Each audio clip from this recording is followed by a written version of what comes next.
Olá, bora falar de um assunto que é, assim, a base para a gente se comunicar bem em português. É a concordância verbal. Pode parecer complicado, mas dominar isso faz toda a diferença.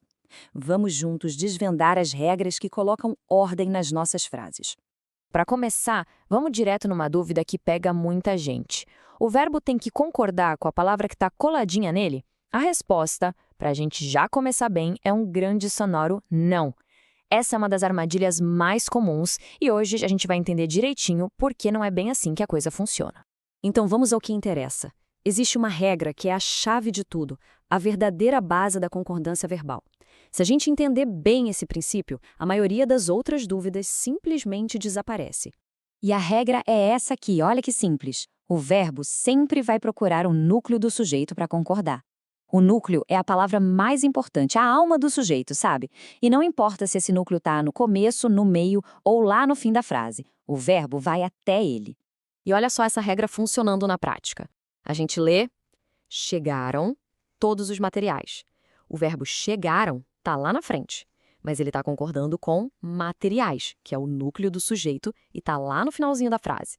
Isso prova que a ordem não importa nem um pouco. O que vale é essa conexão do verbo com o núcleo. Certo? Com essa regra de ouro bem fresquinha na cabeça, vamos ver como ela se aplica nos diferentes tipos de sujeito. A gente começa com o simples e depois vai para o composto. A lógica é a mesma, mas tem uns detalhezinhos que vale a pena conhecer. Quando o sujeito é composto, ou seja, tem mais de um núcleo, a posição dele na frase muda todo. Se o sujeito vem antes do verbo, como em o uso e a destinação, aí não tem conversa. O verbo vai para o plural e pronto. Evitariam. Agora, se esse sujeito composto aparece depois do verbo, a língua portuguesa nos dá uma flexibilidade, uma escolha. A gente pode colocar o verbo no plural, reinam a impunidade e a violência, ou pode concordar só com o núcleo que está mais perto, reina a impunidade. As duas formas estão corretíssimas. Bom, agora a gente vai entrar naquele território dos casos especiais. São aquelas situações que costumam gerar um "e agora?", mas que, depois que a gente entende a lógica, a gente vê que elas até ajudam a reforçar a regra principal. Primeiro, os famosos verbos impessoais. A dica aqui é para guardar para sempre. O verbo haver, quando significa existir, e o verbo fazer, quando indica tempo, não tem sujeito. Se eles não têm sujeito, eles não têm com quem concordar, certo? Por isso eles ficam sempre travados na terceira pessoa do singular. Sempre. Olha os exemplos. A gente fala faz 15 anos e nunca fazem. E essa regra é tão forte que ela vale até para as locuções verbais.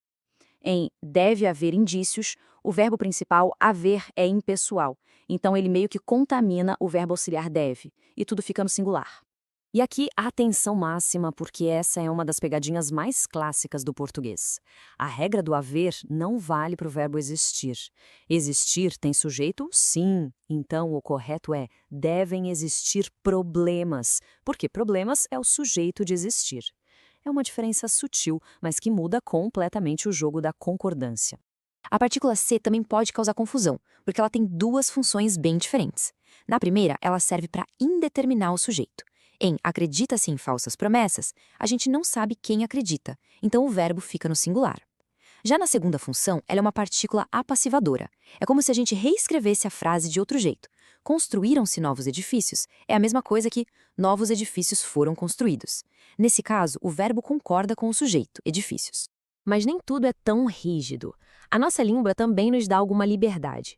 Com expressões que indicam parte de um todo, tipo a maioria de, com coletivos especificados ou com porcentagens, a concordância pode ser dupla, ou seja, a gente pode escolher. Com porcentagens, essa flexibilidade fica bem clara. A gente pode dizer 85% dos entrevistados não aprovam, concordando com o plural de entrevistados. Ou a gente pode falar 1% do eleitorado aceita, concordando com a palavra eleitorado que está no singular. A escolha aqui é mais de estilo, depende do que a gente quer enfatizar na frase. Para a gente fechar essa parte da teoria, vamos passar rapidinho pelas regras dos pronomes relativos que e quem, que são bem diretas, bem fáceis de memorizar.